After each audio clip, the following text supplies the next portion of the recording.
This is the story of Jordan Reeves and his wife Melissa Grant. A listener sent this one in a few weeks ago, and I'll be honest, it sat in my inbox for a while before I opened it. The subject line just said she took everything, which on its own isn't unusual. We get versions of that story all the time. But this one was different. According to Jordan, the divorce was settled in a single afternoon. Melissa's attorney had everything prepared, every line itemized, every asset claimed before Jordan even sat down. She knew exactly what she wanted, he wrote. She'd been planning it longer than I realized. What he shared next was quieter than I expected. No rage, no score settling, just a man trying to piece together how a 12-year marriage became a transaction. The emotional tone running through the whole thing is something close to exhausted clarity. The kind that only comes after the dust settles and you finally see the shape of what happened. Here's how he told it. I'll try to explain it the way I remember, which means some of it will be out of order, and some of it won't make complete sense until later. That's just how it is. That's how it actually happened. The house was Melissa's idea. Not in a coercive way, I want to be clear about that. She didn't manipulate me into it. She just wanted it more than I did, which at the time felt like the same thing as it being the right decision. We'd been married for 4 years when we bought the place on Claremont Drive, and she walked through the front door on the showing with this look on her face that I hadn't seen in a while. This quiet, settled satisfaction, like something had finally clicked into position. I remember thinking, okay, this is what she needs. Let's do this. That's the kind of husband I was early on, the kind who read her face for cues and adjusted accordingly. I told myself it was attentiveness. Looking back, I think it was also avoidance. If I could keep Melissa satisfied, I didn't have to sit with the question of whether I was satisfied. That's not something I understood about myself until much later. The house cost $412,000. We put $80,000 down, most of it from my business, a small logistics consulting firm I'd been building for about 3 years at that point. Melissa was working in pharmaceutical sales, making good money, and we split the mortgage. On paper, it was a partnership. In practice, the house was hers. She chose the furniture. She scheduled the contractors. She had opinions about grout color that I still don't fully understand. I'd come home to swatches on the kitchen wall and nod at whichever one she pointed to, and she'd say, "You're not even looking." And she was right. We had a life that looked, from the outside, like exactly what it was supposed to be. 2 cars, a retriever named Fletcher, dinner parties on Saturdays that Melissa orchestrated with the precision of someone who had decided that the appearance of ease was more important than the experience of it. I'd stand in the kitchen refilling wine glasses, and her friends would tell me how lucky I was, and I'd agree with them, and that would be the end of my contribution to the evening. I was the quiet one, the background one. Melissa moved through rooms like she owned them, and she did, in every sense that mattered to her. I loved her. I want that to be clear too, because it would be easy to read this whole thing as a story about a bad marriage, and it wasn't, not entirely, not for a long time. There were mornings I'd watch her drink coffee by the back window, Fletcher at her feet, and feel something so uncomplicated and warm that I didn't have words for it. That's real. That coexisted with everything else. The business, I should explain the business, because it becomes important later. I'd started Reeves Consulting in the year before Melissa and I got married. It was a logistics and supply chain advisory firm, small and deliberately so. I had maybe 8 or 9 clients at any given time. Mid-sized companies who needed someone to come in and untangle inefficiencies in their distribution networks. It wasn't glamorous. Melissa found it hard to explain at dinner parties. He does supply chain stuff, she'd say, and then pivot to something more interesting. I didn't mind. The work was mine in a way that very little else was, and I kept it quiet, not secretive, just private. Melissa had her world, I had this. By year 6 of our marriage, Reeves Consulting was bringing in about $210,000 a year in revenue. Solid numbers for a one-man operation. But I'd been in a holding pattern for a while. Not growing, not declining, just maintaining. There was a reason for that, which I'll get to. The secondary character in this story, the person who sits at the edge of things and eventually changes the shape of them, was a man named Daniel Cho. He'd been my accountant for about 5 years. Quiet guy, meticulous. The kind of person who remembered, 3 conversations later, something you said offhandedly once, and who would bring it back up with a specific relevance you hadn't anticipated. He wasn't a close friend. He was something more useful than that. He was honest with me in contexts where honesty was professionally required. which meant I actually listened to him. Daniel had been telling me for 2 years that the business was ready to scale. Not his words, he didn't use words like scale. He said, "Jordan, you're leaving money sitting on the table, and you've been doing it long enough that I think it's intentional." He wasn't wrong. The scaling required a software licensing agreement I'd been negotiating, slowly and carefully, with a logistics tech company called Orion Solutions. If the deal went through, Reeves Consulting would become an authorized implementation partner for their platform, which would mean recurring licensing fees, a larger client base, and a fundamentally different business model.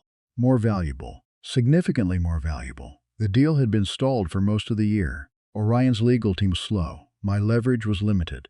I kept showing up to the meetings because Daniel told me to, but I wasn't optimistic. This was the backdrop. A marriage that worked on the surface, a business that was quietly waiting on something, and a life that felt, most of the time, like it fit, even when it didn't. The first crack I can point to with clarity happened on a Thursday in November, about 2 years before we finally split. Melissa had invited her coworkers Stephanie and Stephanie's husband over for dinner. I'd forgotten, which was normal. Melissa managed the social calendar entirely, and I showed up to things the day of, sometimes with advance notice, sometimes not. I'd come home from a meeting in Hartford and found the table set, and Melissa in the kitchen with that compressed look she got when she was managing stress and didn't want to acknowledge it. "They'll be here in an hour," she said. Not a greeting, an update. I said I'd go change, and she said, "You might want to shower too." And the way she said it wasn't unkind, exactly, but it wasn't warm either. It was efficient. I was a variable to be managed. Dinner was fine. The conversation moved the way it always did at those things. Career updates, real estate prices, a brief detour into a true crime podcast Melissa and Stephanie had apparently been discussing at length. Her husband, whose name I cannot remember, worked in finance and had opinions about interest rates. I listened and contributed when spoken to. Melissa was radiant in the way she always was when she had an audience, and I watched her from across the table with something that wasn't quite estrangement, but was adjacent to it. After they left, I was loading the dishwasher, and she came in and leaned against the counter and said, "You were quiet tonight." "I'm always quiet," I said. "More than usual." I didn't answer right away, closed the dishwasher. Turned around. "I'm just tired," I said. She looked at me for a moment, not hurt, not concerned, assessing maybe, trying to determine whether this required further engagement. "Okay," she said, and went to bed. I stood in the kitchen for another 20 minutes. Fletcher came in and sat beside me, and I scratched behind his ears, and I had the slow, uncomfortable feeling that something was off in a way I couldn't name yet. Not wrong, not broken, just slightly misaligned in a way that things which are misaligned have a tendency to become more so over time. I didn't say anything. I turned off the lights and went to bed. That was how it started, if it started anywhere. Not with a fight, not with a revelation. Just with a question I declined to ask, in a kitchen that smelled like someone else's dinner, while my wife was already asleep. I've replayed that kitchen moment too many times. Not because it was the turning point, it wasn't, but because it was the moment I could have chosen differently. I keep getting stuck there.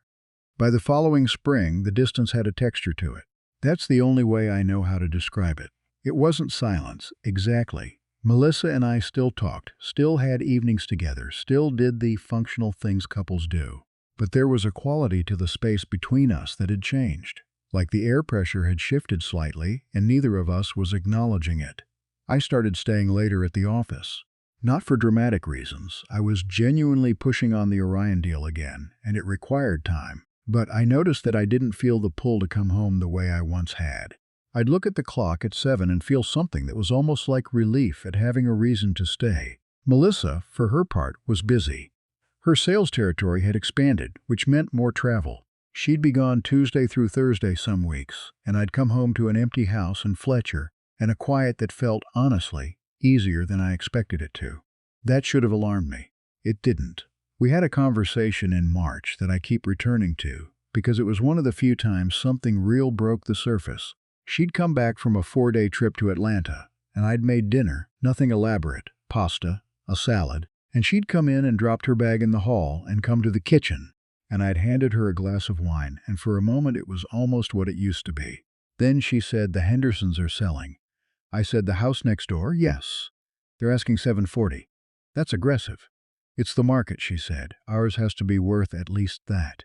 Maybe more with the renovation. We'd done a kitchen renovation 18 months earlier. Melissa had managed the whole project. It had cost $62,000, which had come entirely from a joint line of credit we'd opened against the house's equity. I'd been hesitant about the line of credit. Daniel had been more than hesitant. He'd walked me through the numbers and pointed out that we'd be carrying the debt at a variable rate and that the market could move in either direction. But Melissa had wanted the renovation, and it had seemed like the kind of thing you did in a marriage. You absorbed each other's wants, distributed the risk, moved forward together. We're carrying the HELOC, though, I said. That's still about $54,000 outstanding. I know, she said, but the equity more than covers it. Sure, on paper. She looked at me. What does that mean? It means the equity is theoretical until you sell. We're paying interest on actual money. A pause. She turned toward the counter, picked up her wine. I could see the slight tension in her shoulders. I wasn't suggesting we sell, she said. I was just saying the market is good. I know. I'm just keeping track of the numbers. You always do, she said, and it wasn't a compliment. I let it go. We ate dinner and talked about something else. And by the time we went to bed, the moment had been filed away in the place where all our almost conversations went. That accumulating archive of things said and not said, positions taken and abandoned before they could matter. But the number stayed with me. The HELOC, the renovation, the cars. We'd financed both of them in the last 3 years, and while the payments were manageable, they represented real liability. The house was our largest asset, yes, but it was also the thing we owed the most money against. Melissa thought about the equity. I thought about the debt. It was a gap that had never fully closed between us. There was something else, too. Something I hadn't shared with Melissa, which I'm not particularly proud of in retrospect. The Orion deal, the licensing agreement, had moved. Not finalized, but moved. In February, their legal team had come back with a revised term sheet that was for the first time actually favorable. Daniel had looked at it and told me without his usual restraint that if this closed, Reeves Consulting would likely be valued at somewhere between $800,000 and $1.2 million in an acquisition scenario, possibly higher depending on the first year's performance as a licensed partner. I hadn't told Melissa. That's not a simple thing to explain. It wasn't malice. The deal wasn't done. Deals that aren't done have a way of not becoming done, and I'd been burned by optimism before. But there was also something else, something I'm not sure I fully admitted to myself at the time, a feeling that the business was mine, that it was the one part of my life that existed outside the architecture of our marriage, and that I wasn't ready to share it. Looking back, I can see how that was a problem. I can see how Melissa, who was making her own calculations, I'd come to understand, might have interpreted that silence as either ignorance or concealment. I'm not sure which she believed. I'm not sure it mattered. I don't know, maybe like this story or subscribe or something. I said that, actually, out loud to no one, standing in the driveway one night after a phone call with Daniel that had gone better than expected. I don't know why. Something about the absurdity of it. All these threads running parallel, none of them touching. Melissa, coming through the front door at that moment, paused and looked at me. "What?" she said. "Nothing," I said, talking to myself. She went inside. I stood in the driveway a moment longer. Okay, I thought. This is where we are. The drift accelerated in ways that were both obvious and deniable. Melissa started spending more weekends at her friend Clara's place. They were training for a half marathon, which was real, but the weekends had a quality of choice to them that I noticed. I noticed and didn't say anything, because saying something would require me to also say that I'd stopped trying to pull her back, and I hadn't decided whether I'd done that on purpose. She brought up the Hendersons again a few weeks later. This time the conversation was different. "What do you think the house is worth?" she said. "Assessed at $470," I said. "Market's probably closer to $530, $540. And the HELOC is $54, closer to $52 now. We've been paying it down. So our equity is about $470, $480 in net. After commissions and transaction costs, less." She was quiet, not processing. She'd already processed. She was deciding. "I love this house," she said. "I know," I said. The way she said it wasn't warm. It was declarative. It was a woman establishing something. I sat with the feeling that came after that. Something between dread and resignation, soft at the edges and not quite formed. And I thought about the Orion term sheet sitting in Daniel's inbox, and I thought about how the two things were related in a way I couldn't articulate yet. The internal conflict during this period was less about the marriage and more about myself. That's what I mean when I say I was drifting too. It wasn't only Melissa who was somewhere else. I had built, over 12 years, a self that was largely defined by accommodation, by reading the room and adjusting. And now the room was changing, and the adjustment required was something I didn't know how to make. I could feel the shape of what was coming. I just couldn't move toward it or away from it. I stood in the middle and waited, which I understand now is its own kind of decision. She told me she wanted a divorce on a Sunday in October. Not screaming, not crying. She sat down at the kitchen table, the kitchen with the $62,000 renovation, the marble countertop she'd picked for 6 months. And she folded her hands and she told me it wasn't working anymore, and that she'd been thinking about it for a long time, and that she'd already spoken to an attorney. I remember the specific quality of the light. It was mid-morning, pale and flat, coming through the window over the sink. Fletcher was asleep in the hallway. I was holding a mug that had gone cold. "Okay," I said. She looked at me. I think she expected more. I started. "We don't have to do this right now," she said. "I just needed you to know." No, I want to talk about it." A pause. She waited. "How long?" I asked. "How long have I been thinking about it?" "Yes." She looked at the table. "A year, maybe." Seriously, I absorbed that. A year of knowing, on her side of the marriage, while I'd been in a state I told myself was ambivalence, but which was, I now understood, simply slowness. "Are you okay?" I said. She blinked. I don't think she expected that question. Yes, I think so." A pause. "Are you?" "I don't know yet." That was the most honest conversation we'd had in a long time. Which is a sad thing to say about a divorce conversation, but there it is. The attorney she'd hired was a woman named Patricia Caldwell, apparently well regarded in the area and known, Daniel would later tell me with characteristic understatement, for being organized. Melissa had clearly done research. That was consistent with who she was. She didn't do anything without preparation. I'd admired that about her once. I got my own attorney, a man named Greg Sutherland, who I found through a friend. He was thorough but unhurried, which suited me. Our first meeting was mostly him asking me to walk him through the assets. I did. The house, $430 assessed, roughly $530 market. The HELOC, $52,000 outstanding. The 2 cars, a 2021 Range Rover that Melissa drove, financed, about $31,000 remaining on the note. A 2020 Audi A4 that I drove, also financed, about $12,000 remaining. Joint savings, about $68,000.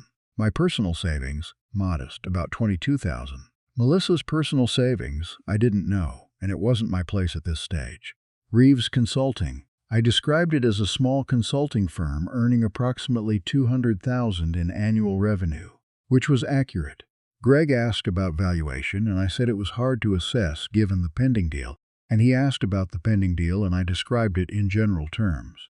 "What's the timeline on the deal?" he asked. "Could be 90 days, could be 6 months, could fall through. If it closes at the valuation you're describing, the business becomes a significant asset." "Yes, Melissa's attorney will want to include it." "I know. So the question is whether you want to disclose the deal at its current stage, or whether I want to be transparent," I said. "I'll disclose what I know, which is that there's a potential deal that may substantially increase the business's value, contingent on a number of factors, none of which are finalized." Greg looked at me for a moment. "Okay," he said. "What happened next was, and I want to be careful how I say this, not what I engineered. It was what Melissa wanted. When Patricia Caldwell sent over Melissa's initial settlement proposal, it was comprehensive. She wanted the house. She wanted the Range Rover. She wanted $60,000 of the joint savings, roughly 90%. She wanted a cash settlement of $40,000 from my personal savings. She wanted alimony for 2 years. She did not want Reeves Consulting.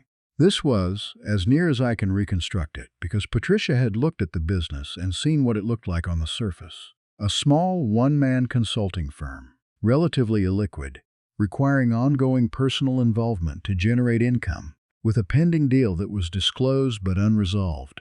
The assessed value of the business, based on current earnings and using a standard multiple, was somewhere between $300,000 and $400,000. Patricia had apparently advised Melissa that pursuing it would be complicated, that Jordan would need to be bought out or the business would need to be appraised in ways that could drag out the timeline, and that the concrete assets, the house, the cars, the savings, were cleaner and more certain. Melissa wanted certainty. She had always wanted certainty. Greg called me after receiving the proposal. She's not claiming the business, he said.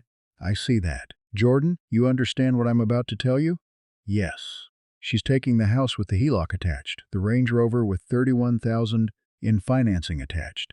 90% of joint savings, which offsets some of that, but she's taking the liabilities with the assets, I said. Not knowingly, I'd assume. But yes, I should explain, because I didn't fully explain to Greg in that moment the complete picture. The market value, roughly $530. That was the top line. But we had the HELOC, $52,000. We had property taxes that were in arrears by about $8,000. We'd been pushing those, and I hadn't told Melissa how far behind we were. We had a pending special assessment from the HOA for a shared drainage issue on Claremont Drive, which was expected to run between $15,000 and $22,000 for our property. And we had, embedded in the HELOC agreement, a rate adjustment clause that would kick in the following spring and increase our monthly payment by approximately $600.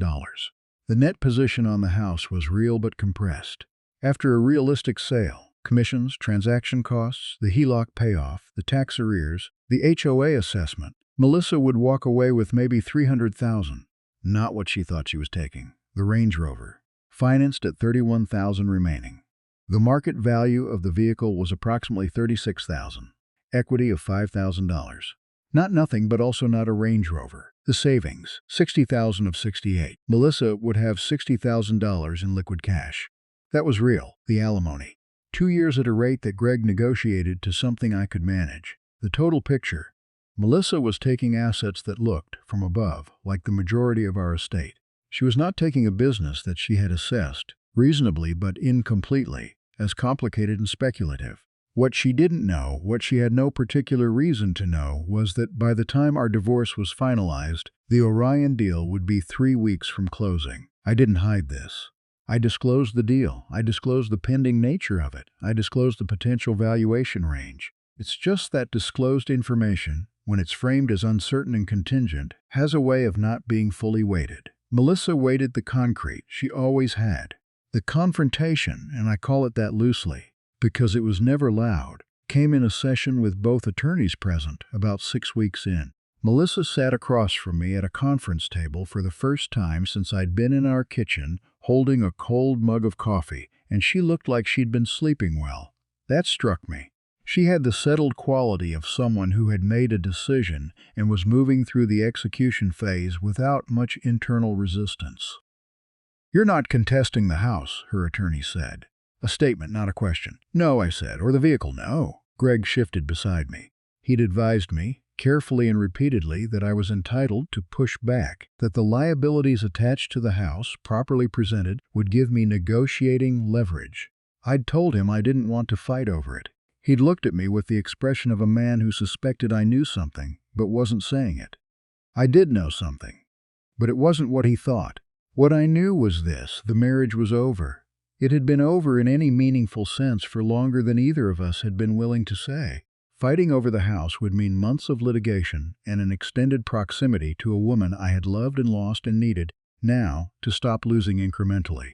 The house, the car, the savings, they were things. Important things, real things, but things. The business was mine. It had always been mine. Melissa looked at me across the table. "I want Fletcher," she said. That was the only moment I fought back. "No," I said, a beat of silence. Greg put his hand on the table as if to intervene, then didn't. "He loves the house," Melissa said. "He grew up there. He grew up with me," I said. "He came home with me. He's my dog." She looked at me. Something crossed her face, not guilt, exactly, but a flicker of something that acknowledged the weight of what she was asking.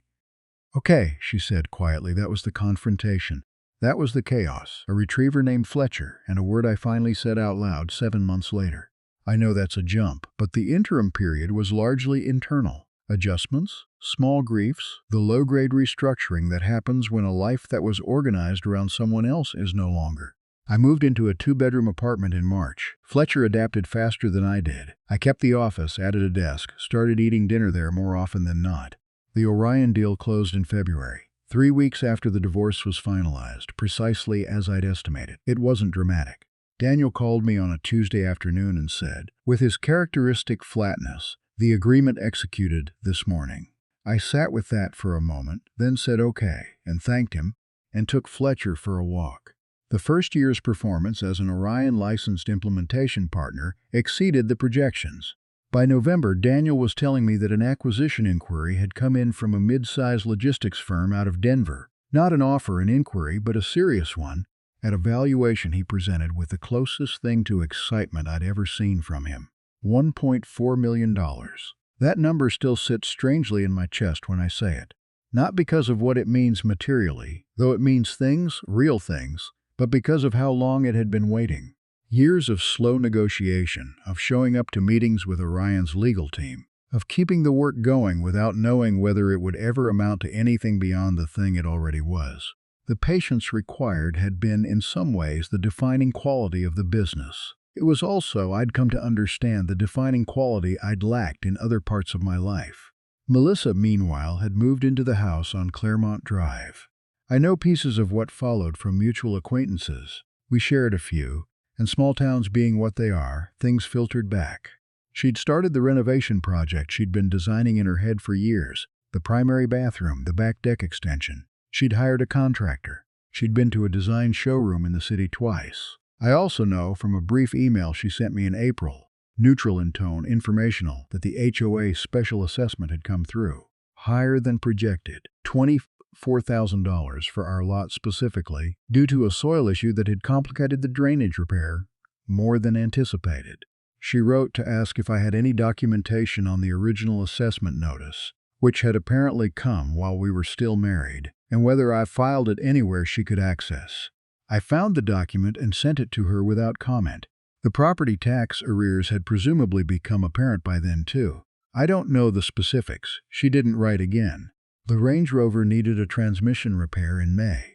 I know this because Stephanie, Melissa's friend from the dinner party years ago, mentioned it to her husband, who mentioned it to someone who mentioned it to me in a way that felt inadvertent but probably wasn't. $12,000, roughly, which ate most of the equity remaining in the vehicle. The HELOC rate adjustment kicked in on schedule. I'm not relishing this. I want to be clear about that, because I can feel how it reads. The methodical accounting of someone else's inherited problems, with a thin veil of detachment over something more satisfying. But that's not what it feels like from inside it. It feels like watching something I knew was going to happen, and not feeling the relief I expected to feel. Because here's the thing about Melissa, and this took me a long time to arrive at, and Daniel told me I was being too generous, and maybe he's right. She genuinely didn't know. She wasn't malicious. She wasn't trying to take me for everything while calculating that she'd lose. She was a woman who had spent 12 years being very good at wanting things, and who had learned, in our marriage and perhaps before it, that wanting hard enough was usually sufficient. She looked at the house and saw security. She looked at the cars and saw status. She looked at the savings and saw liquidity. She looked at a small consulting firm with a complicated pending deal and saw risk. She was wrong, but she was wrong in a human way. The kind of way that comes from reading the world through a specific lens for a long time and not knowing you're wearing one. I'd done my own version of that. I'd read our marriage through the lens of she knows what she wants and I'll support it. And I hadn't interrogated that lens until it was very late. I'd accommodated myself into irrelevance inside my own life. That's not Melissa's fault. The self-deception in this period was mostly hers. The reframing that happened, as I understood it through the filtered second-hand reports that reached me. The narrative she'd apparently constructed. Jordan hadn't been present. Jordan had been checked out for years. Jordan had let the marriage deteriorate through passivity, and she had simply made a decision to stop waiting. The assets she'd taken were fair compensation for years of emotional underinvestment. There's truth in that. Not a comfortable truth, but truth. What the narrative didn't include, what self-protective narratives never include, was her own account, her own emotional distance, her own preference for the surface of the marriage over its interior. The way she'd answered my genuine questions with efficiency rather than engagement. The way she'd decided what she wanted and moved toward it without asking whether I was moving too. We were both architects of what we'd built. We just had different ideas about which parts were load-bearing. She called me once in June. I almost didn't answer. "How are you?" she said. "Fine," I said. You getting there?" A pause. "The house is a lot." I didn't say anything. I didn't realize she started and then stopped. "It's a lot of house," I said. "Yeah." Another pause. Fletcher walked in and put his head on my knee, and I scratched behind his ears. "I hope you're doing okay," she said, and I believed her. That was the strange part. She meant it. "I'm okay," I said.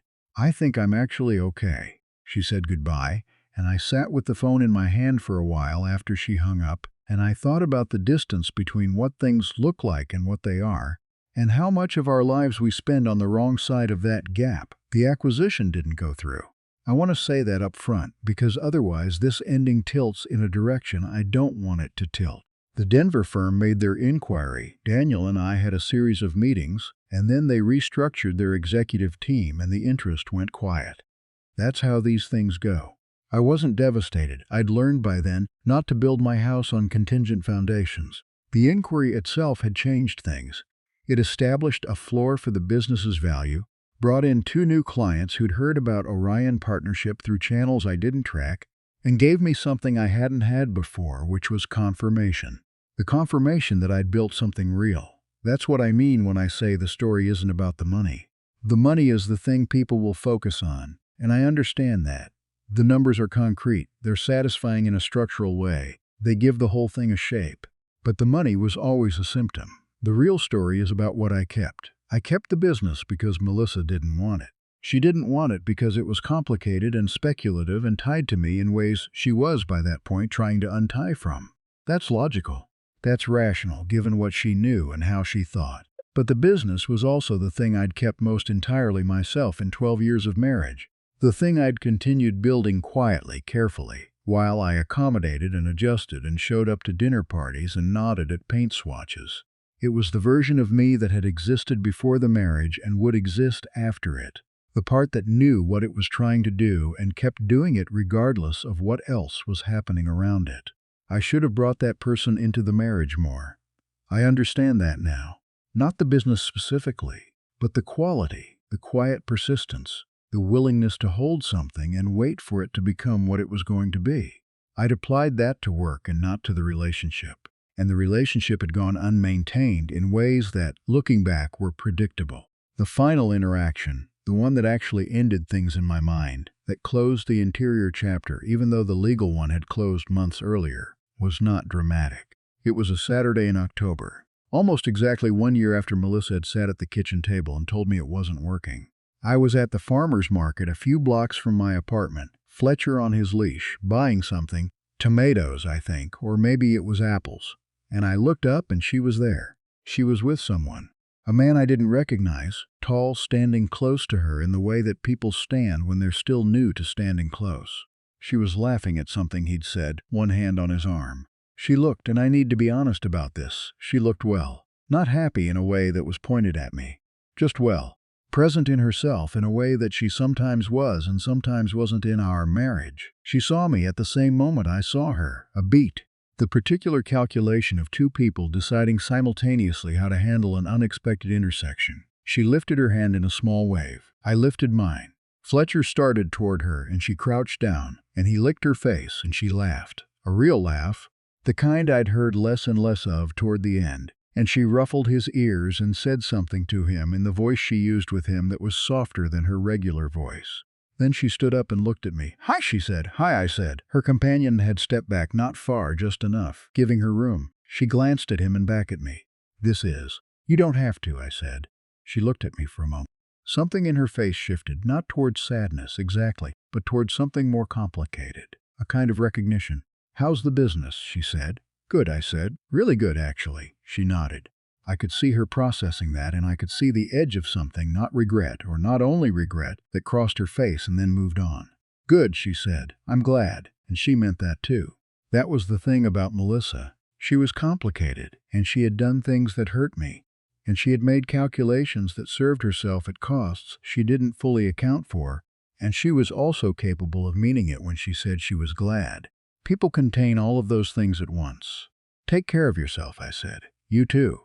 She went back to the man she was with. Fletcher watched her go, then looked up at me. I looked down at him. We walked home the long way, past the park where I'd taken him every morning for the 3 years since the divorce, past the building where my office was, past the coffee shop where I'd taken the call from Daniel the morning the Orion agreement executed. I thought about Melissa in the house on Claremont Drive, with its HOA assessments and its rate-adjusted HELOC and its renovation she'd been planning in her head for 12 years. I thought about whether she was happy there, whether the marble countertops had given her what she thought they would, whether the house felt like security or like something heavier than that. I thought about the business and the number in Daniel's email and the thing it represented that was larger than the number. The compounding of patience and work, the return on all those evenings in the office, all those meetings that went nowhere for years before they went somewhere. I thought about the kitchen moment, me standing there at midnight, Fletcher at my feet, the question I didn't ask. If I had asked it, are we okay actually, truly are we? I don't think the answer would have saved us.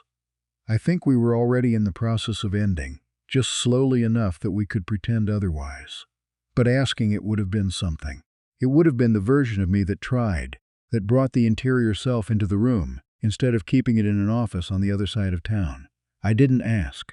And then the time for asking passed. That's the part I carry. Not the money, not the vindication, not Melissa's face at the farmer's market when she heard the business was doing well. Just that kitchen, and the question I held in my chest and chose not to say out loud, and all the years of distance that followed from that single quiet choice. Fletcher stopped at the corner, waiting for the light. I looked down at him, and he looked up at me, and the light changed, and we walked home.